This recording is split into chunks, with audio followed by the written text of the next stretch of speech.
हाँ students, good afternoon. आज की जो अपनी क्लास है लेसन नंबर 9 क्लास 12 विद्युत चुंबकीय प्रेरण। देखिए स्टूडेंट्स, इस पाठ में हमने इसके पहले वाला पाठ लेसन नंबर 7 जिसमें हमने ये पढ़ा था कि ओरेस्टेड कहता है कि जब किसी चालक तार में धारा प्रवाह की जाती है तो उस धारावाही तार के चारों ओर चुंबकीय क्षेत्र उत्पन्न हो जाता है। तो इसी प्रकार से वैज्ञानिक रहा फेराडे और हेनरी। ये दो वैज्ञानिक के दो मित्र रहे, नाम लेकिन फेराडे का जाना जाता है, ठीक है ना। तो फेराडे और हेनरी ने कहा कि यदि ओरेस्टेड विद्युत धारा के द्वारा चुंबकीय क्षेत्र उत्पन्न कर सकता है तो मैं भी अपने प्रयोग के आधार पर विद्युत धारा से चुंबकीय क्षेत्र उत्पन्न कर सकता हूं।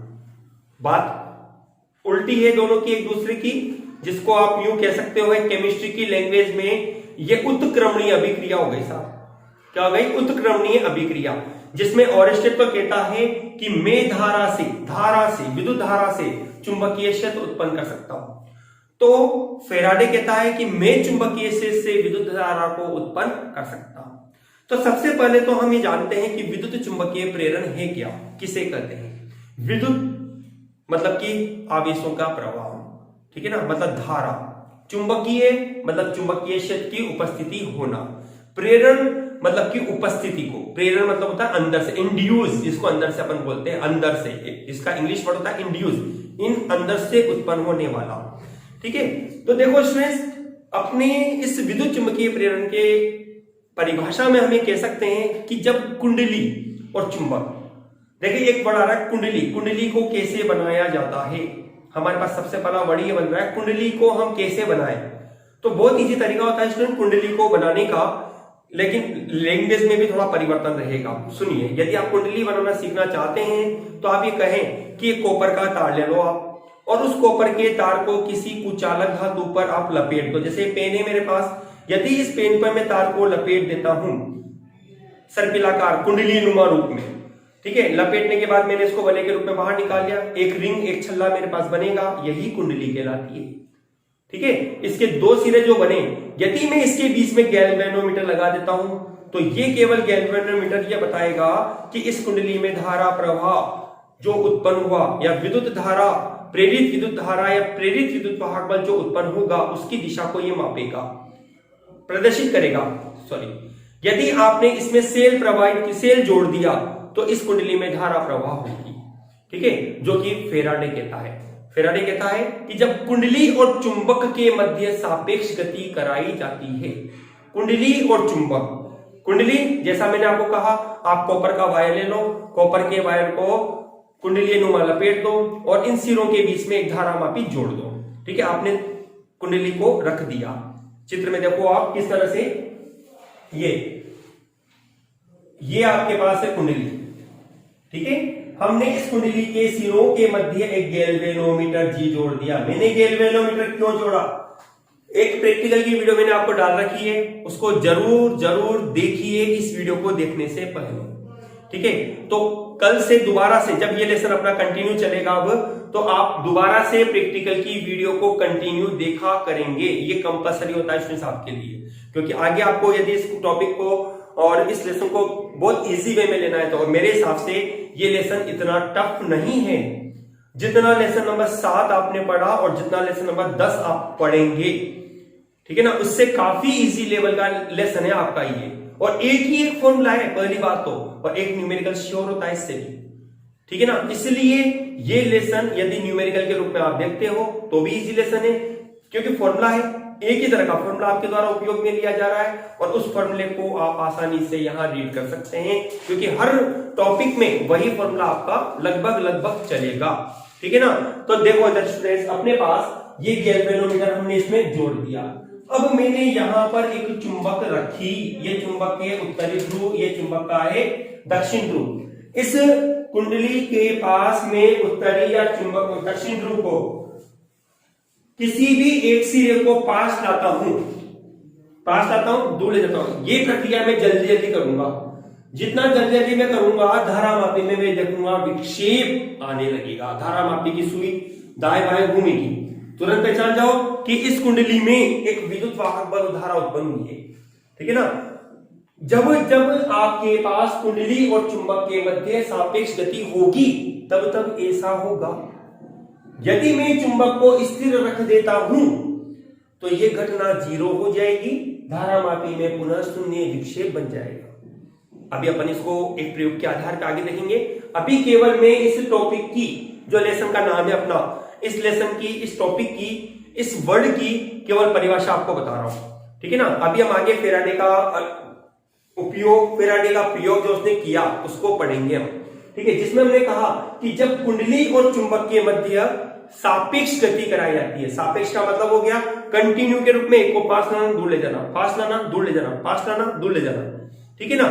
तब इस कुंडली से गुजरने वाली चुंबकीय क्षेत्र रेखाओं की संख्या में परिवर्तन होता है। सीधी सी बात है कि ये क्षेत्र रेखाएं बनी हुई है, ये, ठीक है ना, ये क्षेत्र रेखाएं बनी हुई है। जब आप चुंबक को पास लाओगे क्षेत्र रेखाएं ज्यादा, चुंबक को दूर ले जाओगे क्षेत्र रेखाओं की संख्या कम हो जाती है। तो धारामापी में विक्षेप बनेगा जो बताएगा कि धारा कुंडली में विद्युत वाहक बल और धारा उत्पन्न हुई है। यदि मैं चुंबक को स्थिर छोड़ देता हूं तो चुंबकीय फ्लक्स में कोई परिवर्तन नहीं हो रहा है। ठीक है ना। तो धारामापी में विक्षेप क्या हो जाएगा? शून्य, ये स्थिर हो जाएगा ये। अब न तो दाएं न बाएं ये नीडल मुड़ेगी। ठीक है। तो इस आधार पर हम विद्युत चुंबकीय प्रेरण को परिभाषित करते हैं कि जब, सुनिएगा ध्यान से, कुंडली व चुंबक के मध्य सापेक्ष गति कराई जाती है तो कुंडली से संबद्ध चुंबकीय फ्लक्स में परिवर्तन के कारण कुंडली में एक विद्युत वाहक बल और धारा उत्पन्न होती है। ठीक है ना। इस विद्युत वाहक बल को प्रेरित विद्युत वाहक बल और धारा को प्रेरित विद्युत धारा कहा जाता है और इस घटना को विद्युत चुंबकीय प्रेरण कहते हैं। ठीक है स्टूडेंट्स, दोबारा फिर परिभाषा सुन लीजिए कि जब कुंडली और चुंबक के मध्य सापेक्ष गति कराई जाती है तो कुंडली से संबद्ध, संबद्ध का मतलब है इससे रिलेटेड होनी चाहिए। ठीक है ना। कुंडली से संबद्ध चुंबकीय फ्लक्स के मान में परिवर्तन के कारण कुंडली में विद्युत वाहक बल और धारा उत्पन्न होती है। इस विद्युत वाहक बल को प्रेरित विद्युत वाहक बल और धारा को प्रेरित विद्युत धारा कहते हैं तथा इस घटना को हम विद्युत चुंबकीय प्रेरण के नाम से जानते हैं, अर्थात विद्युत चुंबकीय प्रेरण कहते हैं। स्टूडेंट्स, अब इसके बाद का जो टॉपिक अपने पास बनता है वो है चुंबकीय फ्लक्स। पहले आप कोई चाहे तो इसका चित्र बना लीजिए, फिर अपन आते हैं अपने टॉपिक चुंबकीय फ्लक्स पर।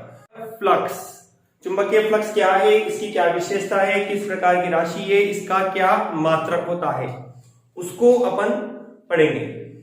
ठीक है ना। तो पहले तो अपन ये देखेंगे चुंबकीय फ्लक्स कैसे बनता है, क्या प्रक्रिया होती है। देखो स्टूडेंट्स, एक बात ध्यान रखना, गाउस के नियम में भी हमने विद्युत फ्लक्स पढ़ा है और यहां पर हम चुंबकीय फ्लक्स पढ़ने जा रहे हैं।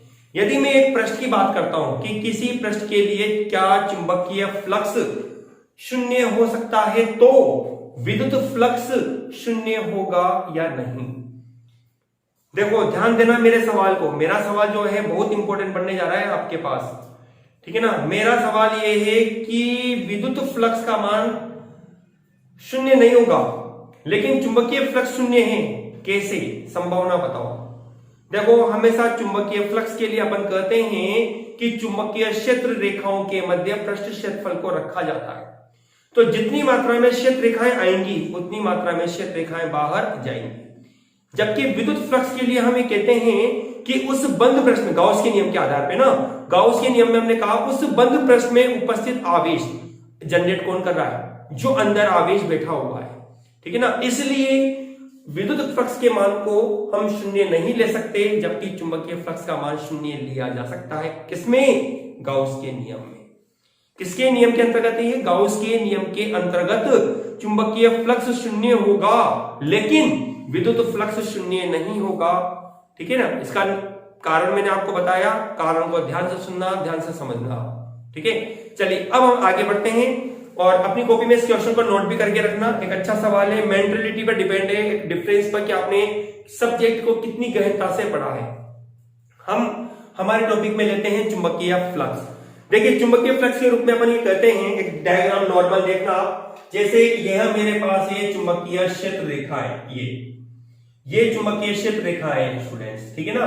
मैंने इस चुंबकीय क्षेत्र रेखाओं के अंदर किसी क्षेत्रफल को रख दिया, ये कोई पृष्ठ क्षेत्रफल मेरे पास है इस तरह से, ठीक है। ये तो हो गया आपके पास चुंबकीय क्षेत्र बी, और ये हो गया आपके पास क्षेत्रफल डी है, अल्पांश क्षेत्रफल, ये वाला भाग, ठीक है। इनके मध्य कोण बनता है थीटा।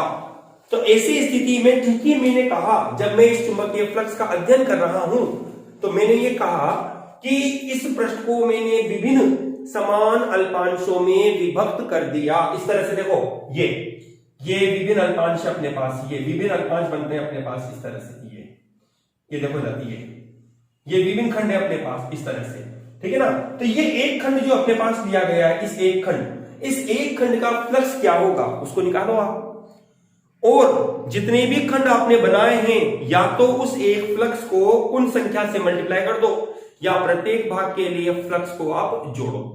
चलिए अपन आगे बढ़ने से पहले तो अभी इस चीज के लिए हम ये कहते हैं कि हमारे पास इस अल्पांश भाग का फ्लक्स कितना होगा, ठीक है। तो अल्पांश के रूप में बनेगा, तो ऐसी स्थिति में अल्पांश फ्लक्स बनेगा डी फाई बराबर होगा बी सदिश डॉट डी ए सदिश के रूप में, ठीक है ना। तो हम ये कह सकते हैं कि किसी अल्पांश पृष्ठ से संबद्ध चुंबकीय फ्लक्स का मान चुंबकीय क्षेत्र बी और अल्पांश सदिश क्षेत्रफल डी ए के अदिश गुणन के बराबर होता है। किसके बराबर? अदिश गुणन के बराबर होता है। हम इसको इस प्रकार भी लिख सकते हैं, डी फाई बराबर होगा B D A cos theta, ठीक है स्टूडेंट्स। यहां आपके पास B D A cos theta, जो कोस का बना हुआ है आपके पास, यह बी और डी ए के मध्य बनने वाला कोण कहलाता है, ठीक है ना। चुंबकीय क्षेत्र बी और सदिश क्षेत्रफल डी ए के मध्य बनने वाला कोण कहलाता है। देखिए हम इस चीज को देखना चाहते हैं कि ये तो आपने अल्पांश भाग के लिए निकाला, लेकिन मैं यदि चाहता हूं कि संपूर्ण पृष्ठ के लिए चुंबकीय फ्लक्स क्या होगा, तो आप क्या करें, जितने भी अल्पांश आपने लिए हैं उन सभी अल्पांशों के द्वारा जो चुंबकीय फ्लक्स बनता है उनको जोड़ दो। अब देखो एक चीज ध्यान रखिए, मैंने आपको शुरुआत में कहा है कि आपके द्वारा जो भी अल्पांश लिया गया है प्रत्येक अल्पांश समान क्षेत्रफल का है, ठीक है ना। प्रत्येक अल्पांश क्या है? समान क्षेत्रफल का। यदि हम अलग अलग अल्पांश लेते तो हम ये कहते कि नेट फाई, कुल परिणामी चुंबकीय फ्लक्स जो बनेगा प्रत्येक भाग के अलग अलग चुंबकीय फ्लक्स के योग के बराबर होगा। लेकिन यदि आपने प्रत्येक भाग को समान अल्पांश में विभाजित किया तो नेट फाई, इसलिए अपन ने कहा कुल फ्लक्स अपने पास होगा, कुल फ्लक्स जिसको अपन लिख सकते हैं फाई बराबर होगा सिग्मा डी फाई, ठीक है। ये कब है? ये तब है जब आपने सभी अल्पांशों का क्षेत्रफल बराबर रखा है, जिससे प्रत्येक अल्पांश के द्वारा समान फ्लक्स बनता है। आपने क्या किया, जितने भी अल्पांश भाग थे सभी को आपने मल्टीप्लाई कर दिया, आपने सभी को सोल्व किया और नेट फ्लक्स आपको प्राप्त हो गया। गणित ये कहती है स्टूडेंट्स आपके पास कि इस सिग्मा को आप समाकलन से प्रतिस्थापित कर सकते हैं, इसके स्थान पर समाकलन लिखा जा सकता है। तो इस आधार पर आपके पास बनेगा समाकलन डी फाई, या आप इसको लिख सकते हैं समाकलन डी फाई का मान आपके पास है बी सदिश डॉट डी ए सदिश, ठीक है स्टूडेंट्स। इस प्रकार से अपने को मिलेगा फाई बराबर integration B D A cos theta. ये हमारे पास आता है चुंबकीय फ्लक्स का मान, ठीक है। हम यह कहते हैं यदि पृष्ठ बंद पृष्ठ हो तो, यदि पृष्ठ बंद पृष्ठ हो तो आपको बनेगा फाई बराबर होगा क्लोज इंटीग्रेशन बी सदिश डॉट डी ए सदिश, ठीक है ना। याद रखिएगा बंद पृष्ठ के लिए चुंबकीय फ्लक्स का मान नेट फ्लक्स शून्य होता है। किसका नियम है ये? चुंबकत्व के लिए गाउस का नियम है, जिसको आप लेसन नंबर 8 में पढ़ते हैं। लेसन नंबर 8 के आधार पर हम ये कहते हैं कि बंद पृष्ठ के लिए नेट फ्लक्स शून्य होता है, जिसे चुंबकत्व का गाउस का नियम कहा जाता है। देखो एक बार इसकी परिभाषा दोबारा ध्यान दे लेना। किसी चुंबकीय फ्लक्स क्या है, ठीक है ना, चुंबकीय फ्लक्स का मान बिल्कुल हमने जो विद्युत फ्लक्स पढ़ा था सिमिलरिटी के रूप में ही अपने को प्राप्त होता है, जिसके आधार पर हम कहते हैं कि चुंबकीय क्षेत्र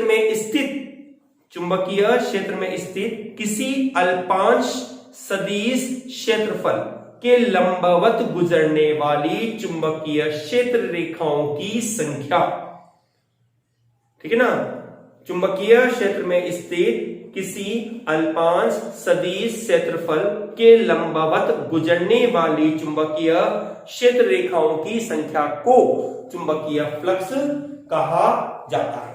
अब देखिए स्टूडेंट्स, ये सब कुछ आपने लिख लिया। यहां 3 बातें आपको ध्यान रखनी है। 3 बातें कौन कौन सी? कि चुंबकीय फ्लक्स जो होता है वह धनात्मक, ऋणात्मक और शून्य हो सकता है। धनात्मक, ऋणात्मक और शून्य हो सकता है। अब धनात्मक, ऋणात्मक, शून्य किस प्रकार से होगा आप उसको डायग्राम में देखेंगे इस प्रकार से। मैं यहां एक डायग्राम बना रहा हूं आपको, देखो सर, ये विशेष स्थितियों में आपके पास, मैं इस लाइन को मिटा देता हूं। यहां आपके पास मैं जगह की वजह से ये लाइन कर देता हूं, इसके नीचे आपको ये पॉइंट लिखना है। यहां अपने पास है विशेष स्थितियां,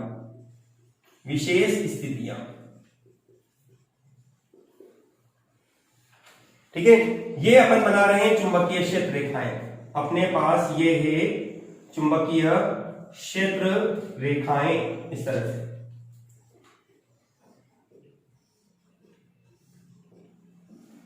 देखो मैं यहां पर आपको 4 स्थितियां बनाऊंगा जिसमें ये चित्र भी शामिल रहेगा।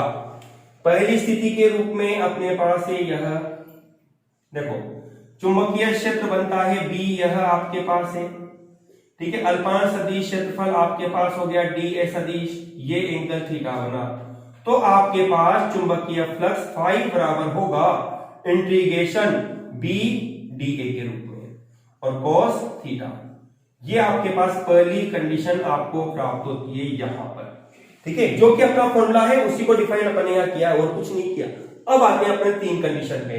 देखो सर, पहली कंडीशन के रूप में अपन ने कहा कि यहां अपने पास B और DA दोनों एक ही दिशा में उपस्थित है, ठीक है ना, ये अल्पांश भाग है आपके पास। तो यहां आपके पास स्टूडेंट्स बनता है theta is equal to 0 degree और cos 0 डिग्री बराबर 1 होता है, इसलिए फाई बराबर बनेगा इंटीग्रेशन B dA, ठीक है।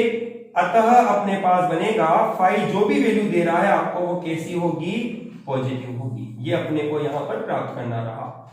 फाई का मान आपने सिद्ध कर दिया कि फाई की जो वैल्यू है वो कैसी है, पॉजिटिव वैल्यू है आपके पास, ठीक है। देखिए मैंने इस चित्र में क्या किया, मैंने इस चित्र में ये तो बना दिया आपको B और मैंने क्षेत्रफल की दिशा को इस दिशा के विपरीत कर दिया, ये पॉइंट को। यहां आपके पास थीटा इज इक्वल टू बनता है 180 डिग्री, ठीक है। तो cos 180 डिग्री का मान बनता है -1, इसलिए फाई बराबर आपको बनेगा माइनस इंटीग्रेशन B dA। इसका मतलब हुआ कि फाई का मान आपको कैसा मिल रहा है, नेगेटिव मिल रहा है, आपके पास नेगेटिव वैल्यू आएगी, ठीक है। आपने देखो फाई का मान पॉजिटिव प्राप्त कर लिया, नेगेटिव प्राप्त है। अब अपन निकालते हैं फाई का मान 0 कैसे बनेगा। तो अपने पास बनेगा यह, आपने चित्र बनाया, क्षेत्रफल को चुंबकीय क्षेत्र के अनुदिश रख दिया इस प्रकार से, ठीक है। क्षेत्रफल की दिशा होती है ऊर्ध्वाधर ऊपर की ओर, यह है dA सदिश, और ये बना आपके पास B के रूप में। एंगल आपको बनता है यहां थीटा इक्वल टू 90 डिग्री और cos 90 डिग्री बराबर कितना, 0, और इसलिए फाई इज इक्वल टू आपको कितना मिलेगा, 0। देखिए इस प्रकार से हमने यहां विभिन्न स्थितियों में, विशेष स्थितियों में पढ़ा कि चुंबकीय फ्लक्स का मान पॉजिटिव, नेगेटिव और शून्य हो सकता है, ठीक है स्टूडेंट्स। इस डायग्राम को आप अपनी कॉपी में बनाएं और यदि एग्जाम में पूछता है तो विशेष स्थितियों को आप इस डायग्राम से बनाते हो तो आपको काफी अच्छे नंबर मिलने की संभावना भी रहती है, ठीक है स्टूडेंट्स। ये तो अपने पढ़ लिया चुंबकीय फ्लक्स। अब अपन आते हैं इसके महत्वपूर्ण तथ्य, बहुत इंपॉर्टेंट बातें हैं जो आपको यहां पर ध्यान देनी है। मैं आपको लिखता हूं इंपॉर्टेंट पॉइंट,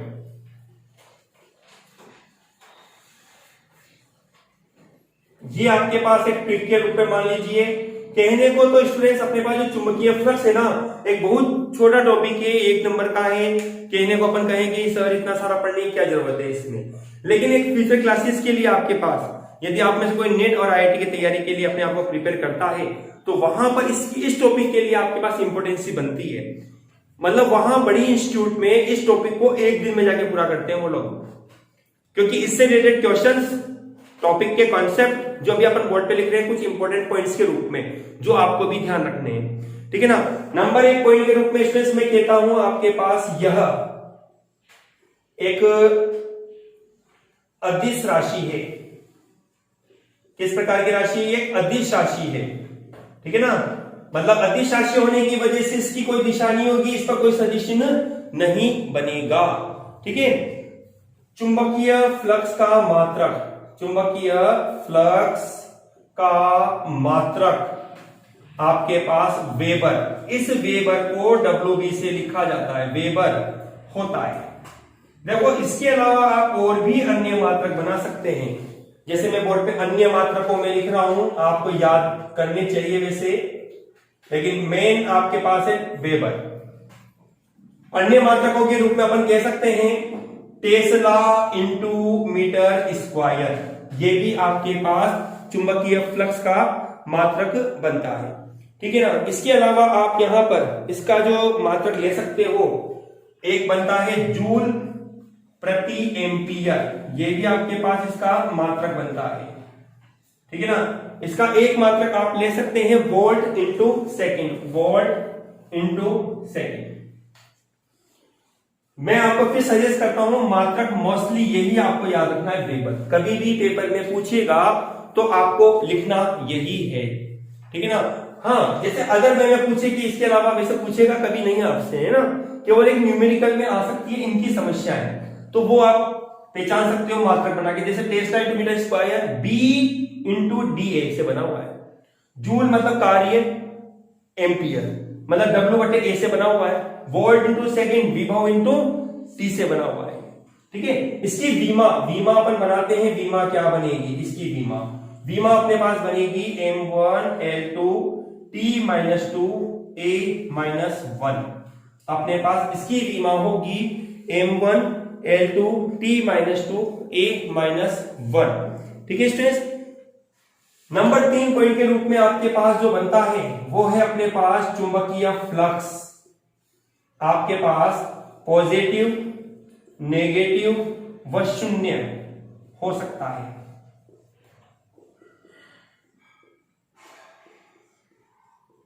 ठीक है। नंबर 4 पॉइंट के रूप में आप ये कह सकते हैं यदि क्षेत्र रेखाएं, क्षेत्र रेखा से मतलब है चुंबकीय क्षेत्र रेखाएं, क्षेत्र रेखाएं सतह से बाहर निकलती है तो फ्लक्स पॉजिटिव होगा, जबकि क्षेत्र रेखाएं प्रवेश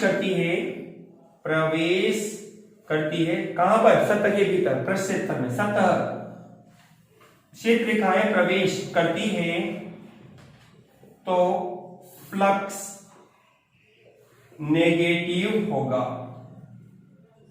ठीक है।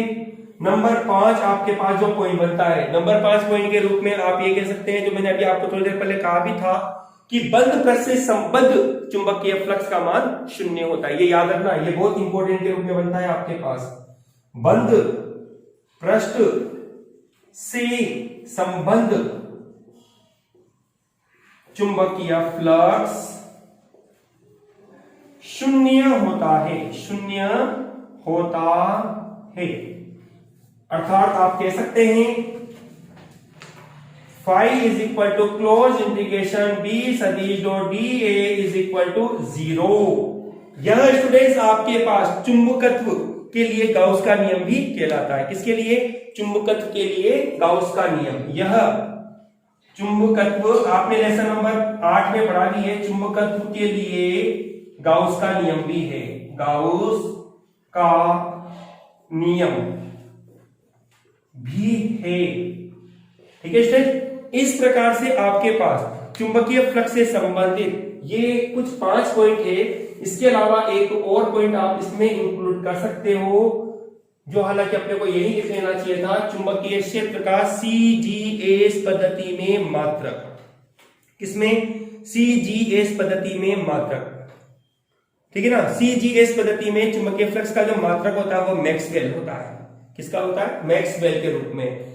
और अपने पास जो वैल्यू बनेगी, जनरली इसका जो मात्रक के रूप में अपन लेते हैं, विद्युत चुंबकीय मात्रक कहलाता है CGS पद्धति में। विद्युत चुंबकीय मात्रक इसका वैल्यूएशन कहलाती है, जिसको आप यहां यूज में ले सकते हैं, मात्रक के रूप में इसको पढ़ा जा सकता है। ठीक है, ठीक है स्टूडेंट्स, इस तरह से आज अपना यह लेसन नंबर 9 विद्युत चुंबकीय प्रेरण का पार्ट नंबर 1 अपना कंप्लीट होता है। आप इस वीडियो को पूरा अवश्य देखिए, और आपने यदि हमारे चैनल को अभी तक सब्सक्राइब नहीं किया, सब्सक्राइब अवश्य कीजिए, वीडियो को अधिक से अधिक शेयर भी कीजिए, और याद रखिए कमेंट बॉक्स में कमेंट करना न भूलिए, इससे मुझे आपकी उपस्थिति का भी पता लगता है स्टूडेंट्स। Okay, thank you.